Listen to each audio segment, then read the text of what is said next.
அனைவருக்கும் வணக்கம். பூலான் தேவி யாருன்னு நம்மள நெறைய பேருக்கு ஓரளவுக்காவது தெரியும். தமிழ் யூடியூப் சேனல் கூட நெறைய பேர் இவங்களோட கதைய நெறைய வீடியோக்கள்ல கவர் பண்ணியிருக்காங்க. ஆனா, அவங்களோட இறுதி நாட்கள் அப்படிங்கிறது சரியா சொல்லப்படல அப்படின்னு நான் பெர்சனலா நெனைக்கிறேன். அத முழுசா கவர் பண்ணி நம்மளோட அடுத்த வீடியோ வரப்போகுது. அதோட வீச்சத்த முழுசா புரிஞ்சுக்கணும் அப்படின்னா, பூலான் தேவியோட வரலாற்ற நம்ம முழுசா தெரிஞ்சுக்கணும். அவங்களோட பிறப்புல இருந்து, அவங்க ஒரு நாடாளுமன்ற உறுப்பினரா ஜெயிச்சது வரைக்கும் இருக்கிற அவங்களோட முழு வாழ்க்கைய தான் இன்னைக்கு நம்ம விரிவா பார்க்க போறோம். பூலான் தேவி எதுக்காக கொல்லப்பட்டாங்க?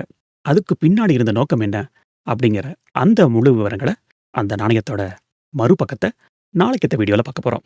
ஏற்கனவே சீமா பரிகார்ன்னு சம்பல் பள்ளத்தாக்குல இருந்த இதே மாதிரியான ஒரு பேண்டிட் குயினோட வாழ்க்கை நம்மளோட சேனல்ல வந்திருக்கு. சீமா ஆயுதம் எடுத்த காரணமும், இவங்க ஆயுதம் எடுத்த காரணமும் ஒண்ணா? வாங்க தெரிஞ்சுக்கலாம். அப்புறம் ஒரு முக்கியமான விஷயம். பூலான் தேவிய பத்தி நெறைய பேருக்கு தெரியும் அப்படிங்கிறனால, இந்த வீடியோ ஒரு சின்ன ரீகேப் மாதிரி அவங்களோட வாழ்க்கையில நடந்த முக்கியமான நிகழ்வுகள மட்டும் கவர் பண்ண போது. ஒரு குட்டி வீடியோவா தான் இருக்கப் போகுது. வாங்க ஆரம்பிக்கலாம். அனைவருக்கும் வணக்கம். இது ஃபிளாஷ்பேக் ஃபைல்ஸ். உங்கள கடந்த காலத்துக்கு அழைச்சிட்டு போற ஒரு குட்டி டைம் மெஷின். இது கேஸ் நம்பர் 59. உலகம் முழுக்க இருக்கிற காதலர்கள் எல்லாம் ஒருத்தருக்கொருத்தர் ரோஜா பூக்கள கொடுத்து ரொம்ப சந்தோஷமா வேலண்டைன்ஸ் டே கொண்டாடிக்கிட்டு இருந்த நேரம் அது. இதே ஏப்ரல் 14. ஆனா வருஷம் 1981. அன்னைக்கு உத்தரப்பிரதேச மாநிலத்துல இருக்கிற ஒரு சாதாரணமான கிராமம் பெகமை. அங்க மட்டும் நிலைமை வேற மாதிரி இருந்தது. மதியம் சுமார் 3 மணி இருக்கும். கிராமத்துக்கு வெளியே இருந்து ஒரு ஜீப் வருது. கூடவே ஒரு 10, 15 பேர் நடந்து வராங்க. அவங்க எல்லோருமே காக்கி உடை, அதாவது போலீஸ் யூனிஃபார்ம் போட்டுட்டு கையில ரைஃபிள வச்சுக்கிட்டு இருந்ததுனால, வரது போலீஸ் அப்படின்னு மக்கள் நினைச்சாங்க. ஆனா, அந்த கூட்டத்துக்கு தலைமை தாங்கி வந்த அந்த 18 வயசு பெண், அவங்க தான் பூலான் தேவி. நெத்தியில ரத்த சிவப்பு நிறத்துல ஒரு பட்டை கட்டிக்கிட்டு, தோள்ல துப்பாக்கியோட வந்த பூலான் தேவி, அங்க இருந்த ஒவ்வொரு வீட்டுக் கதவுகளையும் பலமா தட்டி, எல்லாரும் உடனே வெளிய வாங்க அப்படின்னு அதிகாரமா கத்துனாங்க. பயந்து போன கிராமத்து மக்கள ஒரு பொதுவான இடத்துல நிக்க வச்சு, அந்த கும்பல் ஒரு பொதுவான இடத்துல நிக்க வச்ச அந்த கும்பல், ஸ்ரீராம், லாலாராம் அப்படின்னு 2 பேர பத்தி ரொம்ப கோபமா விசாரிச்சாங்க. அவங்க எங்க இருக்காங்கன்னு சொல்லி கேட்டாங்க. அவங்க இங்க இல்ல அப்படின்னு மக்கள் எவ்வளவோ சொல்லியும் பூலான் தேவி அத நம்ப தயாரா இல்ல. இப்ப மணி ஒரு 4 மணிய நெருங்கிட்டு இருந்தது. அங்க இருந்த 22 ஆட்கள மட்டும் தனியா பிரிச்சு, யமுனை நதிக்கரையோட மேட்டுப் பகுதிக்கு வலுக்கட்டாயமா இழுத்துக்கிட்டு போனாங்க. அந்த 22 ஆண்களையும் வரிசையா மண்டியிட வச்சு, பூலான் தேவி சுடுங்க அப்படின்னு உத்தரவு கொடுத்தாங்க. அடுத்த சில நிமிஷங்கள்ல சுமார் 150க்கும் மேற்பட்ட ரவுண்டுகள் சுடப்பட்டு, அந்த இடமே ஒரு ரத்தக்காடா மாறுது. ரத்த வெள்ளத்துல 20 பேர் அந்த இடத்திலேயே இறந்து போனாங்க. அதுல 17 பேர் தாக்கூர் சமூகத்தை சேர்ந்தவங்க. இந்த செய்தி இந்தியா முழுக்க பரவி ஒரு பெரிய அதிர்ச்சியே உண்டாக்குச்சு. அப்போதைய உத்தரப்பிரதேச முதலமைச்சர் வி.பி. சிங் இந்த சம்பவத்துக்கு பொறுப்பேற்று தன்னோட பதவியை ராஜினாமா பண்ணாரு. இப்படி பூலான் தேவி கொன்னது யார? என்ன பகை? ஒரு சாதாரண கிராமத்துல பிறந்து வளர்ந்த பூலான் தேவி ஏன் இப்படி ஒரு பேண்டிட் குயினா மாறினாங்க? வாங்க அந்த கதைய முழுசா ஆராயலாம். பெகமை. முன்னாடி பார்த்த அந்த கிராமத்துல அந்த ரத்த சரித்திரத்தோட ஆரம்பம் எங்க இருக்கு அப்படின்னு நம்ம தெரிஞ்சுக்கணும் அப்படின்னா, காலச்சக்கரத்தை இன்னும் கொஞ்சம் பின்னோக்கி செம்பல் நதிக்கரையோரம் இருக்க குர்காக்கா புர்வா அப்படிங்கிற கிராமத்துக்கு போகணும். அங்கதான் 1963வது வருஷம் ஆகஸ்ட் மாசம் 10ஆம் தேதி மல்லா அப்படிங்கிற சமூகத்துல பூலான் பிறந்தாங்க. பாரம்பரியமான படகோட்டிகளா இருக்கிற அந்த சமூகம் அந்த பகுதியில ரொம்ப ஒடுக்கப்பட்ட நிலைமையில தான் இருந்தாங்க. பூலான் வளரும்போதே வறுமையும் ஜாதிய அடக்குமுறைகளையும் அவங்களோட சின்ன வயசு முழுக்கவே ஒரு போராட்டமா மாத்திடுச்சு. ஆனா பூலான் மத்த குழந்தைகள் மாதிரி பயந்து போய் ஒரு ஓரமா உட்கார்ற பொண்ணு கிடையாது. அவங்களுக்கு ஒரு 10 வயசு இருக்கும்போது அவங்களோட குடும்பத்துக்கு சொந்தமான ஒரு சின்ன நிலத்தை மாயாதீன் அப்படிங்கிற சொந்தக்காரர் அபகரிக்க முயற்சி பண்ணாரு. ஒரு 10 வயசு பொண்ணு தானே, இவ என்ன பண்ணிட்டு போறா அப்படின்னு அந்த ஆளு ரொம்ப திமிரா நினைச்சப்போ, பூலான் தன்னோட அக்கா ருக்மணி கூட சேர்ந்து அந்த நிலத்துல நேரா போய் உக்காந்தாங்க. கொளுத்துற வெயில்ல பசியோடையும் தாகத்தோடவும் அவங்க அந்த இடத்த விட்டு நகரவே இல்ல. இது எங்க நிலம், இத நாங்க விடமாட்டோம் அப்படின்னு அந்த சிறுமிகள் காட்டின எதிர்ப்பு அந்த ஊரையே ஆச்சரியப்பட வச்சுது.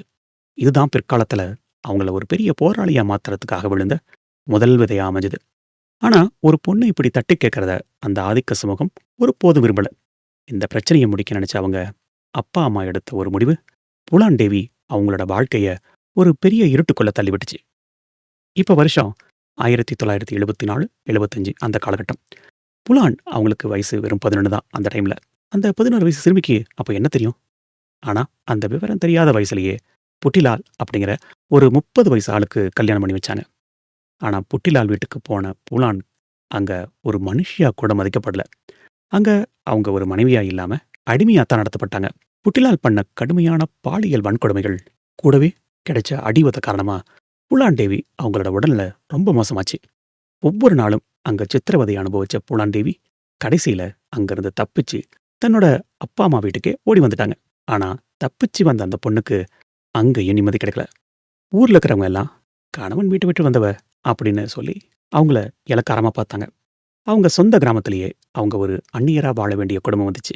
தப்பு செஞ்சது புட்டிலாள். ஆனா எதுக்காக எல்லாரும் என்ன தப்பா பார்க்கறாங்க அப்படின்னு பூலான் தேவி மனசுக்குள்ள ஒரு பெரிய குமுறல் இருந்தது. இப்படி ஊரே அவங்கள வெறுத்துட்டு இருந்த அந்த சமயத்துல தான் 1979 வருஷம் ஒரு ரவுடி கும்பல் திடீர்னு பூலான கடத்திட்டு போனாங்க. இது ஏற்கனவே சீமா பரிகார் வந்த ஸ்டோரியில இருக்க மாதிரி இருக்குல்ல. மேபி அங்க இதுதான் நார்மலா என்னவோ. இவங்களையும் கடத்திட்டு போனாங்க. அந்த சின்ன கிராமத்து வாழ்க்கை அப்போ அவங்களுக்கு முடிவுக்கு வந்தது. ஜம்பல் காட்டோட மர்மமான பள்ளத்தாக்குக்குள்ள அவங்க வாழ்க்கை நுழையுது. அங்க அவங்க பாபு குஜார் அப்படிங்கிற ஒரு கொடூரமான கொள்ளைக்காரனை சந்திக்கிறாங்க. ஒரு பக்கம் கடத்திட்டு வந்த கும்பலோட சித்திரவதை, இன்னொரு பக்கம் ஊர் கொடுத்த அவமானம். இப்படி ரெண்டுக்கு நடுவுல சிக்கித் தவிச்ச புலானோட வாழ்க்கையில ஒரு ஆச்சரியமான திருப்பம் காத்துக்கிட்டு இருந்தது. செம்பல் காட்டுக்குள்ள பூலான் அடியெடுத்து வச்ச அந்த முதல் சில நாட்கள் அவங்க வாழ்க்கையில மறக்க முடியாத ஒரு ரத்தக்கரையா படிஞ்சிருந்தது. அவங்கள கடத்திக்கிட்டு வந்த பாபு குஜார் ஒரு இரக்கமே இல்லாத கொடூரமான கொலைக்காரன். கடத்தப்பட்ட முதல் 3 நாளைக்கும் பூலான் அவங்கள தொடர்ந்து அவங்க கிட்ட தப்பா நடந்துகிட்டே இருந்திருக்கான். ஆனா அந்த கும்பலுக்குள்ள இருந்த விக்ரம் மல்லா அப்படிங்கிற ஒருத்தருக்கு இது கொஞ்சம் கூட பிடிக்கல. அவரு பூலான் சமூகத்தை சேர்ந்தவர் அப்படிங்கிறதுனால தன்னோட இனத்து பொண்ண இப்படி ஒரு தாக்கூர் ஜாதிக்காரன் கிட்ட மாட்டிக்கிட்டு துடிக்கிறத அவரால பார்த்துக்கிட்டு சும்மா இருக்க முடியல. ஒரு நாள் ராத்திரி பாபு குஜார் மறுபடியும் போதையில பூலான்கிட்ட நெருங்க முயற்சி பண்ணப்போ விக்ரம் மல்லா குறுக்க வந்து தடுத்தாரு. வார்த்தை முதல் முத்தி போன ஒரு கட்டத்துல விக்ரம் மல்லா மின்னல் வேகத்துல தன்னோட துப்பாக்கியை எடுத்து பாபு குஜார சுட்டு தள்ளிட்டாரு. அந்த நிமிஷமே அந்த கும்பலுக்கு விக்ரம் மல்லா தலைவனாயிட்டாரு. அவரு பூலான் தேவிக்கு ஒரு மனுஷியா கொடுக்க வேண்டிய மரியாதையை கொடுத்தது மட்டும் இல்லாம இவளை இனிமே யாரும் தொடக்கூடாது அப்படின்னு ஒரு உத்தரவு போட்டாரு. நாளாக நாளாக விக்ரம் மல்லா கிட்ட பூலான் துப்பாக்கி சுட கத்துக்கிட்டாங்க. ரைஃபிள், அதாவது துப்பாக்கியை எப்படி பிடிக்கணும், எப்படி டார்கெட்டுக்கு குறி வைக்கணும், இப்படின்னு எல்லா வித்தைகளையும் அவர் சொல்லிக் கொடுத்தாரு. இப்போ அந்த பொண்ணு பழைய பூலான் இல்ல. நெத்தியில சிவப்பு பட்டை, அதாவது அந்த ரெட் பேண்டா அதை கையில கட்டிக்கிட்டு கையில துப்பாக்கியோட சம்பல் காட்டோட புது ராணியா மாறினாங்க. விக்ரம் மல்லாவுக்கும் பூலான் தேவிக்கும் இடையே இப்போ ஒரு அழகான காதல் மலர்ந்தது. 2 பேரும் சேர்ந்து பணக்கார நிலச்சுவாண்டார்கள், அதாவது எப்படி சொல்லலாம், ஜமீன்தார்னு சொல்றீங்களா, அவங்கள மட்டும் குறி வச்சு கொள்ளையடிச்சு அந்த பணத்தை ஏழை மக்களுக்கு கொடுக்க ஆரம்பிச்சாங்க. ஆனா முன்னாடி சுட்டுக் கொண்டாங்க இல்லையா அந்த பாபு குஜார், அவனோட கூட்டாளிகள் ஒரு சரியான நேரத்துக்காக காத்துக்கிட்டு இருந்தானுங்க. விக்ரம் மல்லா பூலான் தேவி கூட்டணி சம்பல் காட்டுல ஒரு பெரிய சக்தியா இருந்த அந்த நேரத்துல தான் ஆகஸ்ட் மாசம் 13ஆம் தேதி 1980 வருஷம் அன்னைக்கு ஸ்ரீராம், லாலாராம் அப்படிங்கிற 2 தாக்கூர் சகோதரர்கள் இவங்க கேங்ல வந்து சேர்றாங்க. இவங்க 2 பேரும் ஏற்கனவே பல கொள்ளை வழக்குகளை கைதாகி சிறையில இருந்து வெளியே வந்தவங்க. ஆனா பூலானுக்கு அவங்க மேல ஆரம்பத்துல இருந்தே ஒரு பெரிய சந்தேகம் இருந்தது. விக்ரம் கிட்ட, விக்ரம், இவங்க நம்ம ஆளுங்க இல்ல, இவங்க கண்ணுல ஏதோ ஒரு வில்லங்க தெரியுது, தயவு பண்ணி இவங்கள நம்பாதீங்க அப்படின்னு விக்ரம் கிட்ட எச்சரிக்கை கொடுத்தாங்க. ஆனா விக்ரம் மல்லா ரொம்ப தாராள மனசுக்காரர் அப்படிங்கிறதுனால பூலான், நம்ம எல்லோரும் இப்ப கொள்ளைக்காரங்க, நம்ம கொள்ளையதுக்கு ஜாதி பாகுபாடு அப்படின்னு சொல்லி அந்த எச்சரிக்கையை அலட்சியம் பண்ணிட்டாரு. விக்ரம் செஞ்ச அந்த ஒரு தப்பு தான் அவரோட வாழ்க்கைக்கும் பூலானோட நிம்மதிக்கும் பெரிய முற்றுப்புள்ளி வைக்க போகுது அப்படின்னு அப்ப அவர் நினைக்கல. இந்த ஸ்ரீராம் சகோதரர்கள் கேங்குக்குள்ள வந்த சில நாட்கள்லயே அங்க இருந்த தாக்கூர் ஆட்களை தனியா திரட்டி விக்ரம் தலைமைக்கு எதிராக தூண்டிவிட்டாங்க. ஆகஸ்ட் 1980 ஒரு நாள் நைட்டு ஸ்ரீராம் தன்னோட உண்மையான முகத்தை காட்டுறான். விக்ரம் மல்லா நிலைமையை சமாளிக்க முயற்சி பண்றதுக்கு உள்ள ஸ்ரீராம் தன்னோட துப்பாக்கியை எடுத்து சுட்டுறான். பூலான் தேவி கண்ணு முன்னாடியே அவங்களோட ஒரே பாதுகாப்பாக இருந்த விக்ரம் மல்லா ரத்த வெள்ளத்துல பிணமா விழறாரு. அந்த நொடியே புலான் தன்னோட எல்லா பலத்தையும் இழந்த மாதிரி உணர்றாங்க. இப்போ அவங்க ஸ்ரீராம், லாலாராம் இவங்க 2 பேரோட கட்டுப்பாட்டுக்குள்ள இருக்கிற கைதி. அங்க இருந்துதான் புலானோட வாழ்க்கை பெகமை நரகம் ஆரம்பிக்குது. இப்போ ஸ்ரீராம் கும்பல் அவங்கள கடத்திக்கிட்டு தாக்கூர் ஜாதியினர் அதிகமா இருக்கிற பெகமை கிராமத்துக்குள்ள கொண்டு போறாங்க. அடுத்த 21 நாட்கள் பூலான் அனுபவிச்ச கொடுமைகளை சொல்ல வார்த்தைகளே கிடையாது. அவங்கள ஒரு சின்ன இருட்டு அறையில அடைச்சு வச்சு ஸ்ரீராம், லாலாராம் இவங்க மட்டும் இல்லாம அந்த ஊர்ல இருக்கிற பல ஆண்கள் அவங்கள ஒரு மனுஷியாவே மதிக்கல. மாறி மாறி தப்பா நடந்துக்கிட்டாங்க. ஒவ்வொரு நாளும் அந்த அறையில அவங்க செத்து செத்து பிழைச்சாங்க. ஒரு நாள் அவங்கள ஒரு சொல்லவே முடியாத கோலத்துல கிராமத்து வீதிகள்ல வழியா இழுத்துக்கிட்டு போய் கிணத்துல தண்ணி எடுக்க சொல்லி வேடிக்கை பார்த்தானுங்க. அவமானம் தாங்க முடியாம அவங்க கூனி குறுகி நின்னப்போ அந்த ஊரே சுத்தி நின்னு கைதட்டி சிரிச்சுது. உடல் ரீதியாவும் சரி, மன ரீதியாவும் சரி, அவங்க முழுசா சிதைக்கப்பட்டாங்க. ஆனா, இப்படி ஒரு நரகத்துக்குள்ளேயும் ஒரு சின்ன வெளிச்சமா அந்த ஊரை சேர்ந்த ஒரு வயதான நல்ல மனுஷன் புலான் அடைக்கப்பட்ட அந்த அறையோட பூட்ட ஒரு நாள் நைட்டு மெதுவா திறந்து விட்டு, "தாயே, ஓடி போயிடுமா" அப்படின்னு சொல்லியிருக்காரு. ரத்த காயங்களோட இருந்த புலான் எப்படியோ ஒரு மாட்டு வண்டியில வைக்கோலுக்கு அடியில ஒளிஞ்சுக்கிட்டு அந்த ஊரை விட்டு தப்பிச்சாங்க. காட்டுக்குள்ள தவிச்சுக்கிட்டு இருந்த அவங்கள ஒரு ஆடு மேய்க்கிற பெண் பராமரிச்சாங்க. ஆனா, பூலான் தேவி மனசுல இருந்த அந்த வடு ஆறவே இல்ல. அந்த வலி இப்போ ஒரு பயங்கரமான பழிவாங்கிற வெறியாவே மாற ஆரம்பிச்சது. காயங்களோட தப்பிச்சு வந்த பூலான் மனசுல இப்போ ஒரு பெரிய பழிவாங்கிற நெருப்பு எரிஞ்சுகிட்டு இருந்தது. அந்த நெருப்பு அணைக்க ஒரு வலுவான துணை தேவைப்பட்டப்போ, அவங்க மான்சிங் அப்படிங்கிற கொள்ளைக்காரரை சந்திக்கிறாங்க. மான்சிங் வேற யாரும் இல்ல, கொல்லப்பட்ட விக்ரம் அல்லா அவங்களோட பழைய நண்பர் தான். விக்ரம் கொல்லப்பட்ட அந்த துரோகத்தை சொன்னப்போ மான்சிங் அவரோட ரத்தம் கொதிச்சுது. இப்படித்தான் பூலான் தேவி மான்சிங் கேங் உருவாச்சு. இந்த கூட்டத்துல முஸ்தகீம் அப்படிங்கிற ஒரு முக்கியமான ஆளும் இருந்தாரு. இவர பாபா முஸ்தகீம் அப்படின்னு சொல்லுவாங்க. இவரு தான் இந்த முழு பழிவாங்கல் திட்டத்துக்கு மூல மாதிரி இருந்து செயல்பட்டாரு. என்ன பழிவாங்கும் தெரிஞ்சுக்கிறீங்களா? இதோ வந்துகிட்டே இருக்கு. 1981 பிப்ரவரி மாசம் 14ஆம் தேதி நம்ம ஆரம்பத்துல பார்த்த அதே மதியம் உலகம் முழுக்க காதலர் தினத்தை கொண்டாடிட்டு இருந்த அந்த நேரத்துல பூலான் தேவி அவங்க கூட்டாளிகள் சுமார் 20லிருந்து 25 பேர் பெகமை கிராமத்துக்குள்ள நுழையிறாங்க. ஊருக்குள்ள நுழைஞ்ச உடனே லவுட் ஸ்பீக்கர் மூலமா ஸ்ரீராம் அண்ட் லாலாராம் 2 பேரையும் வெளிய அனுப்புங்க அப்படின்னு ஒரு அதிரடியான அறிவிப்பு வருது. அன்னைக்கு அந்த ஊர்ல ஒரு திருமணம் நடக்கிறதுனால கண்டிப்பா ஸ்ரீராம் அங்க வருவான் அப்படின்னு சொல்லி எல்லோரும் எதிர்பார்த்தாங்க. ஆனா கிராமத்து மக்கள் பயந்து போய், "அம்மா, அவங்க இங்க வரல" அப்படின்னு கையெடுத்து கும்பிட்டாங்க. ஸ்ரீராம் சிக்காத அந்த ஆத்திரம் பூலாண்டவிக்கு ஒரு பெரிய விரக்திய குடுத்துச்சு. கோபத்தோட உச்சிக்கு போனவங்க அந்த ஊர்ல இருந்த தாக்கூர் சமூகத்து ஆண்கள மட்டும் தனியா இழுத்துக்கிட்டு வர சொன்னாங்க. அவங்கள தனியா கூட்டிட்டு போய் மண்டியிட வச்சாங்க. அவங்க முன்னாடி போன பூலாண்டேவி, "என்ன ஞாபகத்துல இருக்கா? இதே இடத்துல தானே என்ன பாடாப்படுத்தி வேடிக்கை பார்த்தீங்க. இப்ப எங்கடா போச்சு உங்க வீரம்?" அப்படின்னு கோவமா கேட்டாங்க. அவங்க முகத்துல ஒரு சின்ன கருணை கூட இல்ல. அங்கிருந்த முஸ்தகிம் கிட்ட, "இவங்கள்ல ஒருத்தன கூட உயிரோட விடக்கூடாது" அப்படின்னு மரண உத்தரவு போட்டாங்க. சாயங்காலம் 4 மணி இருக்கும். துப்பாக்கிகள் எல்லாம் ஒண்ணா வெடிக்க ஆரம்பிச்சது.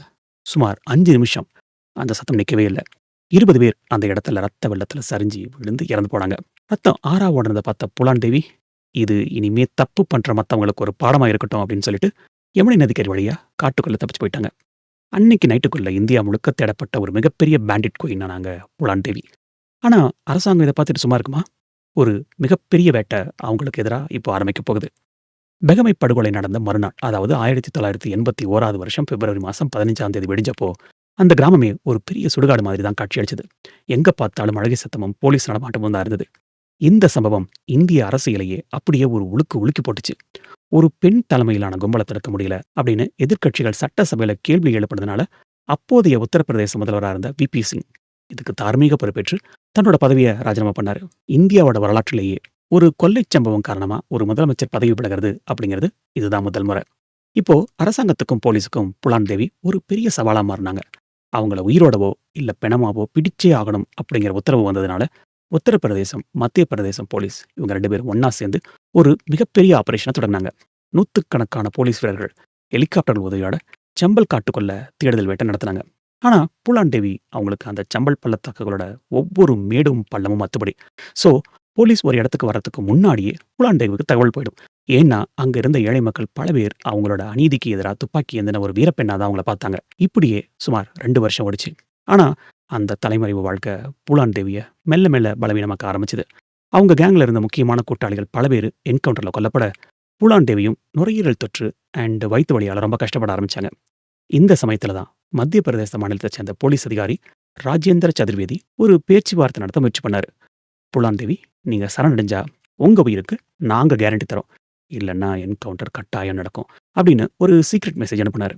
உடம்பு சரியில்லாத நிலைமையில இனிமே ஓடிட்டே இருக்க முடியாது அப்படிங்கிறது புலான் தேவிக்கு புரிஞ்சுது. சரணடை ஒத்துக்கிட்டாங்க. சரணடைகிறது அப்படின்னு முடிவு பண்ணாலும் புலான் தேவி அத ஒரு சாதாரண விஷயமா பார்க்கல. இது ஒரு கௌரவமான போர் நிறுத்தம் அப்படின்னு அவங்க நம்புனாங்க. அதனால அரசாங்கத்துக்கு முன்னாடி சில கராரான நிபந்தனைகளை விதிச்சாங்க. முதல்ல தனக்கோ தன் கூட்டாளிகளுக்கோ மரண தண்டனை கண்டிப்பா கொடுக்கக்கூடாது அப்படின்னு சொல்லி சொன்னாங்க. அடுத்து தங்களை ஒருபோதும் உத்தரப்பிரதேச போலீஸ் கிட்ட ஒப்படைக்கக்கூடாது. ஏன்னா, அங்க இருக்கிற தாக்கூர் ஜாதி ஆதிக்கத்தினால தங்களுக்கு பாதுகாப்பு இருக்காது அப்படின்னு சொல்லி பயந்தாங்க. அதனால மத்திய பிரதேசத்துல இருக்கிற சிறையில மட்டும் தான் இருப்போம் அப்படின்னு சொல்லி அடம்பிடிச்சாங்க. அது மட்டும் இல்லாம, தன்னை ஒருபோதும் கைவிலங்கிட்டு இழுத்துட்டு போகக்கூடாது அப்படின்னு சொல்லியும் சொன்னாங்க. பிப்ரவரி 12, 1983 மத்திய பிரதேசத்தோட பிந்த் மைதானத்துல ஒரு வரலாற்று தருணம் நடக்கப் போகுது. இன்ஃபாக்ட் இந்த மொத்த கேஸ்ல பிப்ரவரி மாசம் அடிக்கடி அடிபடும். நீங்க கவனிச்சிருந்தா தெரிஞ்சிருக்கும். Let's continue. சுமார் ஒரு 10,000 பேருக்கு மேற்பட்ட மக்கள் முன்னணியில காக்கி யூனிஃபார்ம் போட்டு, தலையில சிவப்பு பட்டை கட்டிக்கிட்டு புலான் தேவி மேடை ஏறினாங்க. மேடையில மகாத்மா காந்தி மற்றும் துர்க்கை அம்மனோட படங்கள் வைக்கப்பட்டிருந்தது. முதல்ல அந்த படங்களுக்கு மரியாதை செலுத்தினாங்க புலான் தேவி. அப்புறம் தான் எத்தனையோ போராட்டங்கள்ல அதிகாரத்தை கையில கொடுத்த அந்த துப்பாக்கிய மெதுவா கழட்டி, அப்போ முதல்வரா இருந்த அருண் சிங் காலடியில வச்சாங்க. அவங்க கூட இருந்த மான்சிங், கூடவே மற்ற கூட்டாளிகளும் தங்களோட ஆயுதங்களை ஒப்படைச்சாங்க. ஒரு பக்கம் புலான் தேவி ஜிந்தாபாத் அப்படிங்கிற கோஷம் விண்ண பிழக்க, அரசாங்கம் கொடுத்த வாக்குறுதிப்படி அவங்க குவாலியர்ல இருக்கிற மத்திய சிறைக்கு கொண்டு வரப்பட்டாங்க. பேச்சுவார்த்தை நடந்தப்போ 8 வருஷம் சிறைவாசம்னு சொல்லப்பட்டாலும், வழக்குகள் இழுத்தடிக்கப்பட்ட காரணத்தினால புலான் தேவி மொத்தம் 11 வருஷம் ஜெயில இருக்க வேண்டியதா இருந்தது. ஆனா அந்த சிறைவாசம் அவங்கள முடக்கி போடல. மாறா அவங்கள இன்னும் பக்குவப்படுத்துச்சு. 1994ல அவங்க சிறையில இருந்து வெளியே வந்தப்போ, பழைய கொள்ளைக்காரியா இல்லாம ஒரு புது அவதாரத்தோட வெளியே வந்தாங்க. இது 1993, 94 காலகட்டம். உத்தரப்பிரதேச மாநில அளவுல ஒரு மிகப்பெரிய மாற்றம் அரசியல்ல வந்திருந்தது. சிறையில 11 ஆண்டுகள கழிச்சிருந்த புலான் தேவிக்கு அப்போதைய முதல்வர் முலாயம் சிங் யாதவ் ஒரு புது வாசல திறந்து வச்சாரு. அவரு பதவியேற்ற உடனே புலான் தேவி மேல இருந்த நிலுவையில இருந்த 55க்கும் மேற்பட்ட வழக்குகள பொதுநலன் கருதி வாபஸ் வாங்குறதா அதிரடியா அறிவிச்சாரு. இந்த முடிவுக்கு நாடு முழுக்க பலத்த எதிர்ப்பு கிளம்புச்சு. நீதிமன்றங்கள் கூட ஹவ் இஸ் இட் பாசிபிள்னு சொல்லி கேள்வி கேட்டாங்க. ஆனா, அவரு ஏற்கனவே 11 வருஷம் ஜெயில்ல இருந்துட்டாங்க. ஒரு பெண்ணோட வாழ்க்கையில இது ரொம்ப பெரிய தண்டனை அப்படின்னு சொல்லி முலாயம் சிங் யாதவ் தரப்புல ரொம்ப வலுவா வாதிடப்பட்டது. பிப்ரவரி 19, 1994 எகைன் பிப்ரவரி மாசம். அன்னைக்கு அந்த வரலாற்று முக்கியத்துவம் வாய்ந்த வினாடி வந்தது. டெல்லி திஹார் ஜெயில் வாசல்ல இருந்த பொதுமக்களும், செய்தியாளர்களும் ஒரு மிகப்பெரிய கூட்டமா காத்துக்கிட்டு இருந்தாங்க. சிறைக்கதவு மெல்ல திறக்க புலான் தேவி உள்ள இருந்து வெளியே வந்தாங்க. அப்போ அவங்க பார்த்த யாருமே அவர் ஒரு காலத்துல இந்தியாவை நடுங்க வச்ச ஒரு பேண்டிட் குயின் அப்படின்னு சொல்லியிருந்தா நம்பியிருக்க மாட்டாங்க. இப்போ அவங்க கையில துப்பாக்கி இல்ல. அந்த ஆக்ரோஷமான காக்கி யூனிஃபார்ம் இல்ல. ஒரு சாதாரண இந்திய பெண்மணி மாரி ரொம்ப ஒரு மெலிசான புடவை கட்டியிருந்தாங்க. ஆனா அவங்க கண்ல மட்டும் பழைய உறுதி அப்படியே இருந்தது. சிறையில இருந்து வெளியே வந்த புலான் தேவிய சமாஜ்வாடி பார்ட்டி ரொம்ப மரியாதையோட வரவேற்று தங்களோட இணைச்சுக்கிட்டாங்க. அடுத்த சில வருஷத்துல அவங்களோட வாழ்க்கையில ஒரு மிகப்பெரிய மாற்றம் ஏற்பட்டது. 1996ல நடந்த லோக்சபா தேர்தல்ல போட்டியிட சமாஜ்வாடி கட்சி அவங்களுக்கு ஒரு பொன்னான வாய்ப்பை கொடுத்தது. அவங்களுக்கு ஒதுக்கப்பட்ட தொகுதி மிர்சாப்பூர், உத்தரப்பிரதேசம். இந்த தொகுதி எங்க இருக்கு தெரியுமா? அவர் ஒரு காலத்துல துப்பாக்கி ஏந்தி திரிஞ்ச அதே சம்பல் பகுதிக்கு ரொம்ப பக்கத்துல இருந்த இடம் அது. புலான் தேவி பிரச்சாரத்துக்கு போன இடமெல்லாம் மக்கள் வெள்ளம் ஆழ மோதிச்சு. குறிப்பா ஒடுக்கப்பட்ட சமூகத்தை சேர்ந்த மக்களும், பெண்களும் அவரை தங்களோட வீட்டு சொந்த பெண்ணாகவும், தங்களோட உரிமைக்காக போராட வந்த ஒரு தூதராகவும் பார்த்தாங்க. அவங்களோட தேர்தல் முழக்கம் ரொம்ப எளிமையாவும், அதே சமயம் மக்களோட இதயத்தை தொடர விதமாகவும் இருந்தது. நான் வளர்த்த சட்டத்தை கையில் எடுத்தது தப்புதான். அதை நான் ஒப்புக்கிறேன். ஆனா அந்த சட்டம் எனக்கு பாதுகாப்பு கொடுக்காத போது எனக்கு வேற வழி தெரியல. இப்போ நான் மக்களுக்காக பணியாற்ற வந்திருக்கேன் அப்படின்னு சொல்லி ரொம்ப உருக்கமா பேசினது வாக்காளர்களை நெகிழ வச்சது. தேர்தல் முடிவுகள் வந்தப்போ ஒட்டுமொத்த தேசமும் ஆச்சரியத்துல உறைஞ்சு போச்சு. புலான் தேவி சுமார் 37,000 வாக்குகள் வித்தியாசத்துல அமோகமா ஜெயிச்சாங்க. நேத்து வரைக்கும் தேடப்பட்ட குற்றவாளியா இருந்த ஒரு பெண் இன்னைக்கு மக்களால தேர்ந்தெடுக்கப்பட்ட ஒரு மதிப்புக்குரிய பாராளுமன்ற உறுப்பினராகி நாட்டோட உயரிய அதிகாரமான பாராளுமன்றத்துக்குள்ள கம்பீரமா போனாங்க. நல்லா கவனிங்க, எம்எல்ஏ இல்ல, எம்பி. இன்னும் பவர்ஃபுல். பாராளுமன்றத்துல புலான் தேவி முதல் முறையா அடியெடுத்து வச்சப்போ அந்த இடமே ஒரு நிமிஷம் நிசப்தமானது மாறி இருந்தது. அங்க இருந்த பல மூத்த அரசியல்வாதிகள் அவங்கள ஒரு மாதிரி ஏளனமா பார்த்தாங்க. ஒரு கொலைகாரியை எப்படிங்க அனுமதிக்கலாம் அப்படின்னு தங்களுக்குள்ளவே பலவாறு கிசுகிசுக்கிட்டாங்கன்னு சொல்லப்படுது. ஆனா புலான் தேவி இதெல்லாம் கண்டுக்கவே இல்லை. சம்பல் காட்டுல எத்தனையோ துப்பாக்கி தோட்டாக்களுக்கு மத்தியில கொடூரமான மனிதர்களுக்கு இடையில வாழ்ந்தவங்களுக்கு இந்த தரம் தாழ்ந்த விமர்சனங்கள் எல்லாம் ஒரு பெரிய விஷயமாவே தெரியல. ஒரு எம்பியா தன்னோட கடமையை சரியா செய்யணும், தன்னை நம்பி ஓட்டு போட்ட மக்களுக்கு பாதுகாப்பா இருக்கணும் அப்படிங்கிறதுல அவங்க ரொம்ப உறுதியா இருந்தாங்க. பாராளுமன்ற விவாதங்கள்ல புலான் தேவி கலந்துக்கிட்டு பேசினப்போ அங்க இருந்தவங்க எல்லாமே அவங்களோட பேச்சை கவனிச்சாங்க. அவங்க வெறும் ஒரு சாதாரண அரசியல்வாதியா அங்க இருக்கல. பாதிக்கப்பட்ட கோடிக்கணக்கான ஒடுக்கப்பட்ட மக்களோட நேரடி பிரதிநிதியா அந்த இடத்துல இருந்தாங்க. முக்கியமா கிராமப்புற பெண்களோட அடிப்படை உரிமைகளுக்காகவும், ஏழை மக்களோட முன்னேற்றத்துக்காகவும் அவங்க தொடர்ந்து தன்னோட குரலை உயர்த்திக்கிட்டே இருந்தாங்க. 1998ல நடந்த பாராளுமன்ற தேர்தல்ல ஒரு முறை அவங்க தோத்து போனாலும் துவண்டு போகல. மறுபடியும் அடுத்த வருஷமே 1999ல நடந்த தேர்தல்ல போட்டியிட்டு அமோகமா ஜெயிச்சு தன்னோட செல்வாக்க மக்கள் மத்தியில நிரூபிச்சாங்க. தன்னோட வாழ்க்கை இப்போ ஒரு முழு வட்டம், அதாவது ஃபுல் சர்க்கிள் முடிஞ்ச மாதிரி பூலாந்தேவி உணர ஆரம்பிச்சாங்க. ஒரு கட்டத்துல அநீதிக்கு எதிரா சட்டத்த தன் கையில எடுத்து போராடின அதே பெண்ணுக்கு, இப்போ அதே சட்டத்தின் மூலமா மக்களுக்கு நல்லது செய்ற அதிகாரமும், அந்தஸ்தும் கிடைச்சிருந்தது. மிர்சாபூர் தொகுதி மக்களுக்கு தேவையான அடிப்படை தேவைகள செய்றதுல அவங்க எப்பவுமே ரொம்ப ஆர்வமா இருந்தாங்க. ஒரு எம்பியா தன்னோட தொகுதிய எப்படி முன்னேற்றணும், குறிப்பா ஒடுக்கப்பட்ட பெண்களோட வாழ்வாதாரத்த எப்படி உயர்த்தணும் அப்படிங்கிறத பத்தி அவங்க கிட்ட ஒரு தெளிவான பார்வை இருந்தது. இப்ப யோசிச்சு பார்த்தா, பூலான் தேவி அப்படிங்கிற அந்த பேர நாம எப்படி பார்க்குறோம்? சட்டத்தோட பார்வையில பார்த்தா, அவங்க ஒரு குற்றவாளி தான். பெகமை படுகொலையில 20 பேர ஈவு இரக்கமே இல்லாம சுட்டுத் தள்ளின ஒரு கொலையாளி அப்படின்னு தான் சட்டம் அவங்கள சொல்லும். ஆனா, சமூகத்தோட பார்வையிலும், அந்த பகுதியில இருக்கிற லட்சக்கணக்கான ஒடுக்கப்பட்ட மக்களோட பார்வையிலும் பார்த்தா, பூலான் தேவி சாதாரண பெண் கிடையாது. அவங்க ஒரு ஐகான். ஒரு ஒடுக்கப்பட்ட சமூகத்தைச் சேர்ந்த பெண், தனக்கு எதிரா அநீதியை எதிர்த்து, ஆதிக்க சக்திகளுக்கு முன்னாடி துப்பாக்கி ஏந்தி நின்ன அந்த வீரம், இன்னைக்கும் பலருக்கும் ஒரு உத்வேகத்த கொடுத்துக்கிட்டு தான் இருக்கு. பூலான் தேவி அவங்களோட வாழ்க்கை நமக்கு சொல்லித் தர பாடம் ரொம்ப தெளிவானது. ஒரு 11 வயசு சிறுமிக்கு திருமணத்திலயும், அவங்க சொந்த கிராமத்திலயும் அநீதி நடந்தப்போ, இந்த சமூகமும், சட்டமும் அவங்கள பாதுகாத்திருந்தா, இந்தியாவுல ஒரு பேண்டிட் குயின் உருவாகி இருக்கவே மாட்டாங்க. ஆனா, அந்த சமூகம் அவங்கள கைவிட்டுடுச்சு. அதனால தான் அவங்க சட்டத்த தன்னோட கையில எடுக்க வேண்டிய ஒரு கட்டாயம் வந்துச்சு. அதுக்காக அவங்க பண்ணது சரி அப்படின்னு நான் சொல்ல வரல. இது எல்லாத்துலயும் இருந்து மீண்டு வந்தாங்க. பாராளுமன்றத்துல இருந்த அந்த சின்ன காலத்துல கூட, அவங்க பெண்களோட உரிமைக்காகவும், ஜாதிய ஒடுக்குமுறைக்கு எதிராகவும் ரொம்ப வலுவா பேசினாங்க.